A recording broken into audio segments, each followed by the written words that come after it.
ठीक है जी। देखिए जी, previously what we did, we apply the different approaches to motivation, और ये 5 आपके सामने अप्रोचेस हैं, you can see on the screen as well, कि अगर आप देखेंगे तो ये 5 अप्रोचेस थी। इंस्टिंक्ट्स अप्रोच थी, यानी इंसान की जो है वो people and animals both have pre program set of behaviour essential to their survival. What does it mean? We need some instincts, भूख प्यास है, हंगर है, many multiple instincts are there. Instincts Urdu में जिबलत जिसे कहते हैं, ये प्री प्रोग्राम है, अनलर्न है, और इसके लिए ही इंसान, अपने सर्वाइवल के लिए ही इंसान जितनी भी स्ट्रगल एंड एफर्ट्स करता है। So we don't need to be motivated, we are born motivated. ठीक है, ये पहली थ्योरी थी। दूसरी थ्योरी है ड्राइव रिडक्शन थ्योरी। ये हम प्रीवियसली रिव्यू करके and then we connect with the new topic that will be the emotion. Drive reduction theory, ये थ्योरी का सम अप क्या है? When some basic biological requirement is lacking, a drive is produce.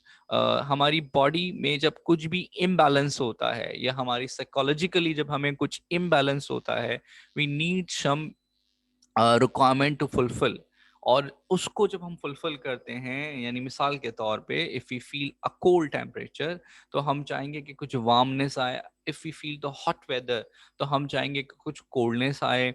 If we feel the boredom, so we need some relaxation from the mind. तो ये drive reduction theory ये कहती है कि we need some biological requirements that was lacking, and that drive is that turning factor, that energy that leads toward the to do something, willingness to do something. तो ये जो drive reduction theory भी clear हो गई। उसके बाद third theory थी हमारे पास अरोजल। अरोजल थ्योरी क्या कहती है? वो ये कहती है कि people seek an optimal level of stimulation. If the level of stimulation is too high, they act to reduce it. If it is too low, they act to increase it. ये कहते हैं कि लाइफ में balance करने के लिए, socially, उसके अलावा साइकोलॉजिकली, फिजियोलॉजिकली, जब हमें जो स्टिमुलस मिलता है, स्टिमुलस यानी जो हमें पांचों सेंसेस से मिले, हमारा माइंड स्टिमुलस जो है वो जो कलेक्ट करता है, रिसेप्टोर करता है, उसमें हमें कोई इंटेंसिटी नजर आए, तो हम उसको रिलैक्स, हम उसको काम करने के लिए, हम उसको बैलेंस करने के लिए जो एक्ट करते हैं, ये हमारी अरोजल थ्योरी है। ठीक है जी। उसके बाद चौथी थ्योरी इंसेंटिव है। नाम से ही जाहिर है, इंसेंटिव यानी रिवॉर्ड। यहाँ हमारे पास एक्सटर्नल स्टिमुलस हैं जो हमें एनर्जाइज करते हैं, अच्छा सा खाना, अच्छे से कपड़े, या फिर कोई रिवॉर्ड मिलेगा, कोई नाम होगा। तो ये एक्सटर्नल स्टिमुला हैं जिसकी वजह से हम स्ट्रगल करते हैं, हम एफर्ट्स करते हैं, और हम मोटिवेट होते हैं। उसके बाद जो अगली थ्योरी जिसे हम कहें कग्निटिव, थॉट से रिलेटेड है, कि thought, expectation, understanding of the world direct the motivation.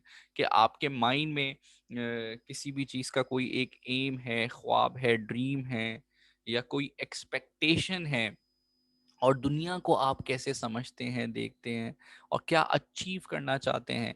तो दिस थिंग मेक यू जो है वो कग्निटिव।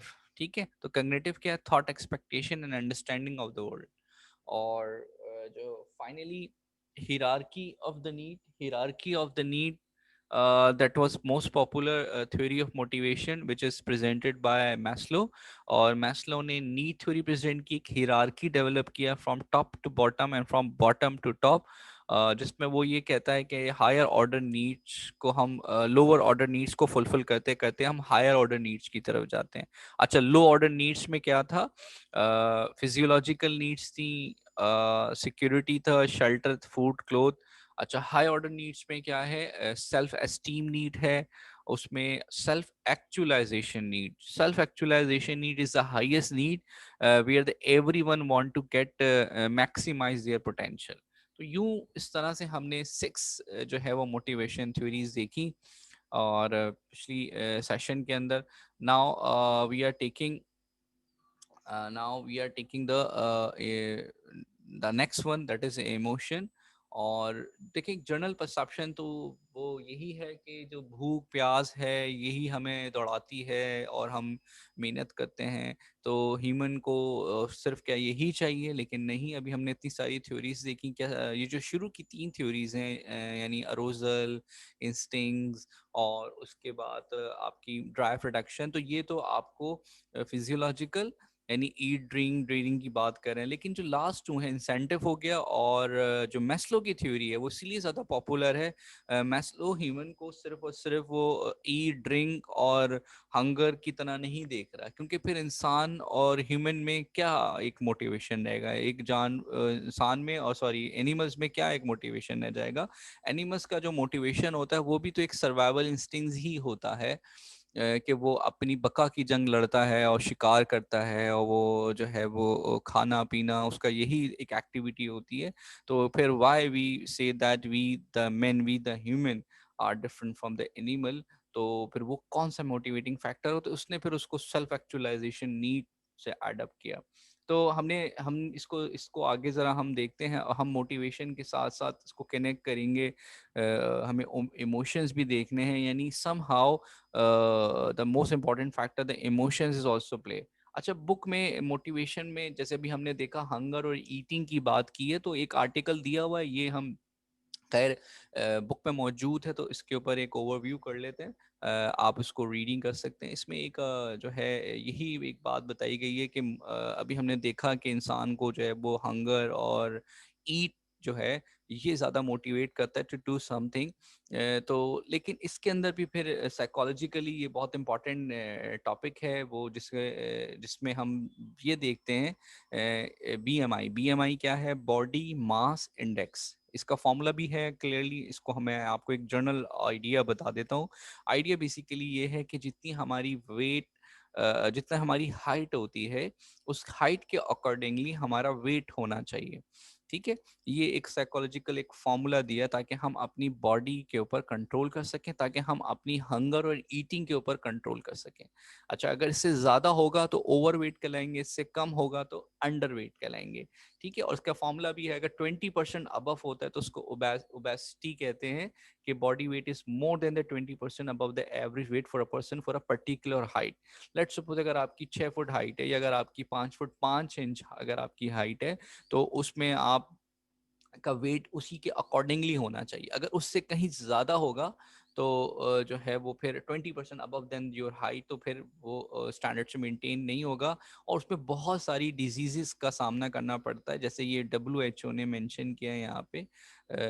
यहाँ पे देख सकते हैं आप, बहुत सारे जो है वो हार्ट डिजीजेस बता रहे हैं, डायबिटीज बता रहे हैं, कैंसर्स बता रहे हैं, प्रीमेच्योर डेथ हो जाती है बिकॉज ऑफ ऑल दीज।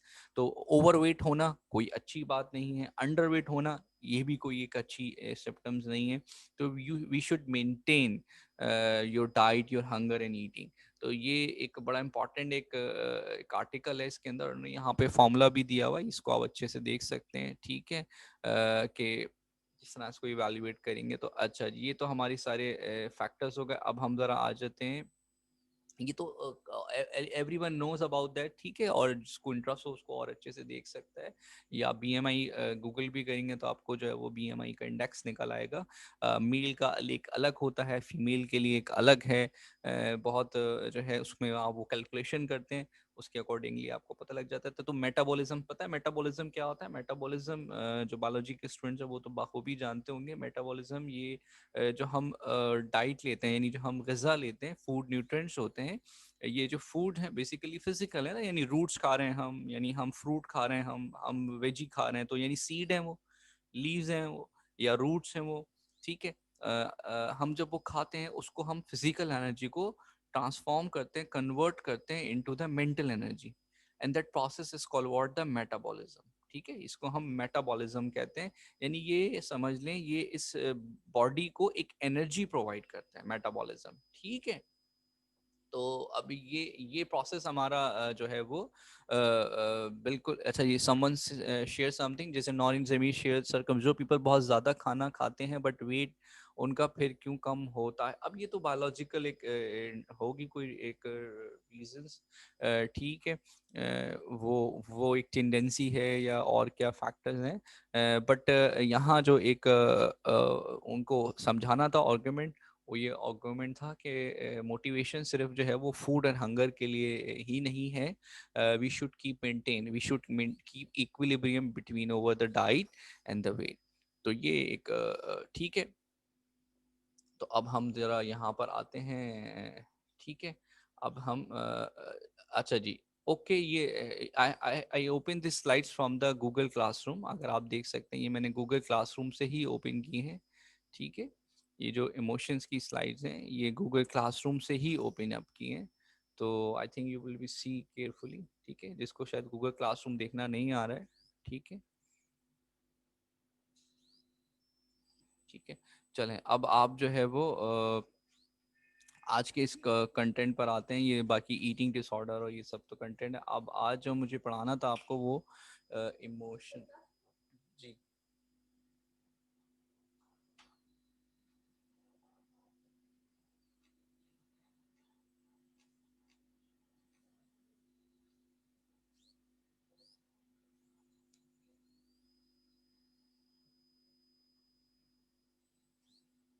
चलें जी, अब ये कंटेंट में, ठीक है, यहाँ से हम स्टार्ट करेंगे इमोशन अंडरस्टैंडिंग इमोशनल एक्सपीरियंस, ठीक है।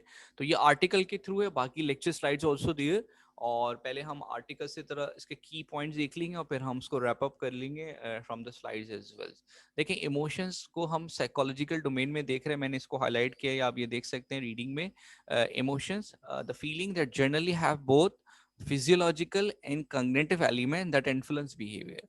अब जर्नल परसेप्शन तो हम इमोशंस में, एवरीवन नोज इमोशंस में क्या कुछ शामिल होता है। इमोशंस में आपकी हेट्रेड है, लव है, जेलसी है, उसके अंदर आपके जो है वो एंगर है, फ्रस्ट्रेशंस है, एंजाइटी है, डिप्रेशन है, सैडनेस है, बोर्डम है, कामनेस है, ठीक है, हैप्पीनेस है। ये सब सब एक इमोशंस की फॉर्म है, फीलिंग्स हैं, ठीक है। तो बिफोर स्टार्टिंग द सेशन हम आपको कुछ कीवर्ड समझा रहे हैं। देखिए, एक मूड होता है, एक इमोशंस होता है और एक फीलिंग होता है। अभी आपके सामने इसको हाईलाइट भी किया इमोशंस की डेफिनेशन को। मिसाल के तौर पे आप अगर खुश होंगे, इफ यू फील हैप्पी, तो और continuously your feeling is happy at every time, तो हम कहेंगे your mood is happy. Mood का मतलब जो कि एक रेगुलर रिपीटेटिव फीलिंग होती है, that is become your mood. अच्छा जी, उसके अलावा इमोशंस तो बहुत सारे हैं, उनमें से इस वक्त कौन सा इमोशन ट्रिगर कर रहा है। मिसाल के तौर पे आप यू आर एंग्री, तो फिर एंगर एक इमोशन हो गया, ठीक है। यू आर वरीड, परेशान हो रहे हैं, तो वरी एक also one of the emotion, ठीक है। और फिर वो एंशियस है, फिक्रमंद है बहुत ज्यादा, तो एंशियस से फिर एंजाइटी, ये भी एक इमोशन है। तो हम यहाँ पे ये देख रहे हैं कि इमोशंस में कुछ फीलिंग्स जनरेट होती हैं। अच्छा, जो फीलिंग्स हैं, उन फीलिंग्स का असर, अब यहाँ ये जो साइकोलॉजिकल डिबेट है, तो यहाँ बात ये हो रही है कि जो फीलिंग्स एंड इमोशंस हैं उसका असर जो है वो फिजियोलॉजिकल भी होता है। फिजियोलॉजिकल मतलब यानी हमारी बॉडी के ऊपर भी उसका असर होता है, एंड कग्निटिव, कग्निटिव मतलब यानी हमारी थॉट के ऊपर भी इसका असर होता है, ठीक है। देखिए, अभी until unless you have to be understand all those topic, वो तो देखिए एग्जाम में कितना आएगा कितना नहीं आएगा, वो तो पेपर पास करना है, this one is the second thing. The most important thing is that you have to be understand the topic, ठीक है। उसको हम अच्छे से समझ लें, उसके बाद क्या पूछा जाएगा क्या नहीं पूछा जाएगा, ये एक अलग डोमेन है, ठीक है। तो अगर आप इस डर से पढ़े ही नहीं कि नहीं अगर ये पढ़ लिया तो ये भी ना आ जाए, तो ऐसा नहीं है। हम जब उसको अंडरस्टैंड करते हैं किसी टॉपिक को, तो हमें उसको कंप्लीटली गो थ्रू करना चाहिए, ठीक है। फिर क्या पूछा जाएगा क्या नहीं पूछा जाएगा, और ये तो अभी है ही नहीं, ये तो अब हमने आगे के लिए हैं जो भी हैं। अगर आप देखें, अगर ये कहें कि पढ़ ये एग्जाम में ही नहीं आएगा, तो क्या इसका मतलब आप लेक्चर ही नहीं लेंगे। अगर ये तो टीचर्स की विल के ऊपर है ना। टीचर क्या है कि भाई मैं ये टॉपिक नहीं देना चाहता इमोशंस का, और जो है वो, तो किसका मतलब क्या आप लेक्चर कंटेंट नहीं करेंगे, है ना। तो ऐसा तो बिल्कुल भी नहीं होता। तो ये जो इस तरह के जो आपके चट में कमेंट्स आ रहे हैं, तो मेरे ख्याल से ये बिल्कुल एक इमेच्योर किस्म के हैं। तो एक लेक्चर कंडक्ट करना, this one is the one thing. और एक एग्जामिनेशन के लिए ऐसी बात है, स्पेसिफिक कंटेंट होगा, ह्यूमन मेमोराइज कितना कर सकता है, कितना पूछा जाएगा। तो आई थिंक, और ये बता भी दिया मिड के लिए, बाकी तो अब आगे के लिए हम लेक्चर्स कवर अप करते चले जा रहे हैं। तो आई थिंक अब कोई इंटरप्ट ना करें, ठीक है, क्योंकि कुछ लोग हैं यहाँ पे, ऐसी बात नहीं है, जो पढ़ना चाहते हैं, समझना चाहते हैं, चीज़ों को जानना चाहते हैं। चलें जी, come back to the topic. Come with the class with the mature mind and try to understand the concept. ठीक है, अच्छा, feeling that generally have the both the physiological means यानी फीलिंग्स और इमोशंस का जो इम्पैक्ट है वो हमारी बॉडी पे भी होता है, और दूसरी बात and cognitive element that influence the behaviour. अब इसी बेसिस के ऊपर सारी थ्योरीज बनती है। मैं इसको बहुत आसान लफ्जों में अगर आप अपने पास लिखना चाहें, ये थोड़े से टेक्निकल टर्म्स लिखे हुए, वन इज फीलिंग, ठीक है, and one is action, action या बिहेवियर आप कह सकते हैं। अच्छा, अपने पास नोट डाउन करते जाइए, one is feeling, another is action और बिहेवियर। हम एक्ट करते हैं ना, बिहेव करते हैं, behave according to the feeling. मिसाल के तौर पे अगर आपको हैप्पी फील होगा तो आप कैसा एक्ट करेंगे, उछलेंगे, कूदेंगे, नाचेंगे, गाएंगे, हैं, और वो आप जो है वो ब्लश करने लग जाएंगे, खिलखिला से जाएंगे, है ना, जो है वो बहुत जॉली से हो रहेंगे। अच्छा, इसी तरह अगर आप इफ यू फील सैड तो क्या होगा, एक्शन और बिहेवियर क्या होगा, डिप्रेस होंगे, दुखी आत्मा बने होंगे, फ्रस्ट्रेटेड से होंगे, ठीक है, किसी चीज में पार्ट नहीं कर रहे होंगे, लो एनर्जी होगी, इस तरह के। ठीक है, तो यानी फीलिंग्स, उसके साथ क्या है, एक्शन एंड बिहेवियर। उसी के साथ आपके माइंड में भी तो कुछ चल रहा होगा ना, यानी कैसे आया कि आप हैप्पी हैं, कैसे आया कि आप सैड हैं, तो कोई थॉट प्रोसेस तो होगा ना, कोई एक कॉग्निटिव एलिमेंट तो होगा कि आपने सोचा कि नहीं, मुझे नहीं मिला जो चाहिए था, या मेरी एक्सपेक्टेशंस पूरी नहीं हुई, और ये नहीं है, और मेरे साथ ही ऐसा क्यों होता है, गलत हुआ, सही हुआ। तो ये आपके जहन में भी तो कोई एक परसेप्शन है, कोई एक थॉट प्रोसेस है। तो अब देखें, ये तीन लिंक बन गए हमारे सामने। एक कॉग्निटिव प्रोसेस यानी थॉट एलिमेंट हो गया, एक फिजियोलॉजिकल यानी physiological means what, the action and the behaviour, reaction, ठीक है, और एक फीलिंग्स एंड इमोशंस है। अब कब कौन सी चीज किसके साथ इंटरलिंक है, ये इसको देख के तो बहुत सारी अप्रोचेस हैं, लेकिन the most thing is that feeling जो होती हैं वो फिजियोलॉजिकल भी इंपैक्ट करती हैं और कॉग्निटिव भी करती हैं, जिससे हमारे बिहेवियर डेवलप होते हैं। तो पॉपुलर है, ओबी में हम पढ़ाते हैं बच्चों को कि the happy bees make more honey, happy bee make more honey. इसका मतलब if you are happy, if you are bless in mood, तो ब्लेस इन मूड, तो आपको क्या होगा, you will be more productive. ठीक है, if you are depress, if you are every time in anxiety, if you are every time in sad mode, तो थोड़े destructive हो गए अपने लिए भी और दूसरों के लिए भी। ठीक है, फ्रस्ट्रेटेड बिहेवियर होगा, एग्रेसिव नेचर होगी, सैडस हो गए, पेसिमिस्ट हो गए। लेकिन इफ यू आर हैप्पी तो आप जो है वो एनर्जेटिक होगे, और you will be please with other with your behaviour. तो ये यहाँ पे अब फंक्शंस ऑफ इमोशंस यहाँ पे मेंशन किए, और इसी की मैंने स्लाइड्स भी बनाई हुई। तीन बेसिक फंक्शंस ऑथर ने मेंशन किए हुए, रॉबर्ट फेल्डमैन ने, और ये भी डिफरेंट ऑथर्स की कंट्रीब्यूशन के बाद है, क्योंकि हम कोई अपना जाती राय नहीं दे रहे हैं यहाँ पे हम ऑथर की कंट्रीब्यूशन देख रहे हैं। तो वो कहता है, पहला, प्रिपेयरिंग अस फॉर एक्शन, यानी इमोशंस जो हैं वो हमें किसी भी एक्शन की तरफ ले जाने के लिए तैयार करते हैं। अब मैंने एग्जांपल भी दी हुई है कि जैसे कि if you saw an angry dog charging to, जो emotional reaction fear would be associated. बिल्कुल, अगर आप एक किसी डॉगी को देख लें, या आप कोई स्नेक आ जाए अचानक से, आप देखते ही एक खौफ के आलम में आ जाएंगे, है ना। एक रिएक्शन जो आया वो एक इमोशनल, यानी जो फियर है ना, खौफ, वो एक इमोशनल रिएक्शन है। ठीक है, हो सकता है वो कुछ ना करे, ठीक है, वो पहचान जाए, लेकिन फिर भी मतलब आपके अंदर तो एक खौफ आ गया। ठीक है, तो वो एक नर्वस सिस्टम के अंदर ऑप्शंस दो आएंगे, फ्लाइट या फ्लाइट, फाइट या फ्लाइट, भागो यहाँ से, या फाइट, खड़े रहो, देखो, बर्दाश्त करो इसको इसको, कि नहीं कुछ नहीं करेगा, इस फेयर को झेलो। तो एक तो प्रिपेयरिंग अस फॉर एक्शन, ये जो इमोशन है ये हमें एक्शन की तरह मोटिवेट करते हैं। एक हमारे पास एक पॉइंट हो गया। सेकंड फंक्शन क्या है, shaping our future behaviour, shaping our future behaviour, यानी हम बिहेव करते हैं according to our emotions and feeling. ये यहाँ पे कहना है, देखें यहाँ यही पॉइंट है और एग्जाम्पल भी कोट किया हुआ इन्होंने कि हमें एक दफा पता लग जाए कि जो भी अनप्लीजेंट इवेंट है, यानी जिन चीजों से, जिन जगहों से, जिन लोगों से हमें कोई परेशानी होती है या हमें तकलीफ मिलती है या हमें दुख मिलता है, तो वी शुड अवॉइड उस जगह पे जाने से, उन लोगों से मिलने से, ऐसी गुफ्तगू करने से या ऐसा कोई काम करने से। अगर आपको कोई लॉस हो जाए या आपका मूड खराब हो जाए, तो आप कहेंगे नहीं, you should be avoid with the similar circumstances in the future. तो इमोशंस आपको डिक्टेट करता है कि what to do and what not to do, what is pleasing for you and what is unpleasant for you, which event is good for you. तो ये shaping our future behavior, that's how that shape your future behavior. Third function बहुत आसान सा है, helping us interact more effectively with the others. ये emotions ही होते हैं, चाहे वो वर्बल हो या वो नॉन वर्बल हो। वर्बल समझते हैं यानी बाय वर्ड्स ऑफ माउथ, और नॉन वर्बल जिसमें हम अगर बात नहीं करते मगर हमारा एक जेस्चर्स होता है, एक नोडिंग कर रहे हैं हम, फेशियल एक्सप्रेशन दे रहे हैं हम देखने का हमारा अंदाज है, साथ में हम गर्दन हिलाते हैं, नोडिंग जिसे कह रहे हैं हम, ठीक है। तो वो उससे हम एक जो बेटर कम्युनिकेट कर लेते हैं। तो यहाँ यही कह रहे हैं कि जो इमोशंस हैं वो कभी कभार कुछ नहीं बोल के भी बहुत कुछ कह जाते हैं। वो कैसे, आपकी जो बॉडी लैंग्वेज है वो बहुत कुछ बताती है कि what you are trying to say, what you are trying to speak. तो ये दो लोगों के दरमियान एक effective communication, effective relation build करने के लिए इमोशंस बहुत ज्यादा कारामद होता है, ठीक है।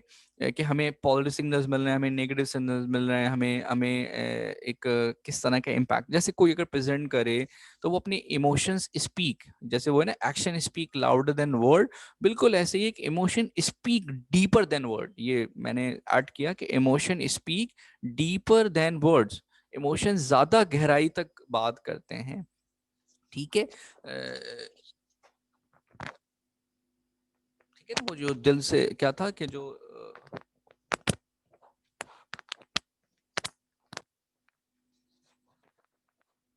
दिल से जो बात निकलती है असर रखती है, पर नहीं मगर ताकत परवाज रखती है। तो ये इकबाल का शेर है। तो वो यही बात कहना चाह रहे हैं कि जो दिल से बात निकलती है वो असर रखती है, उसमें असर और तासुर होता है ना, उनमें इमोशंस हैं, उसमें फीलिंग्स हैं, उसमें जेन्युइन ऑथेंटिसिटी है। तो ये तीन बेसिक फंक्शंस हैं।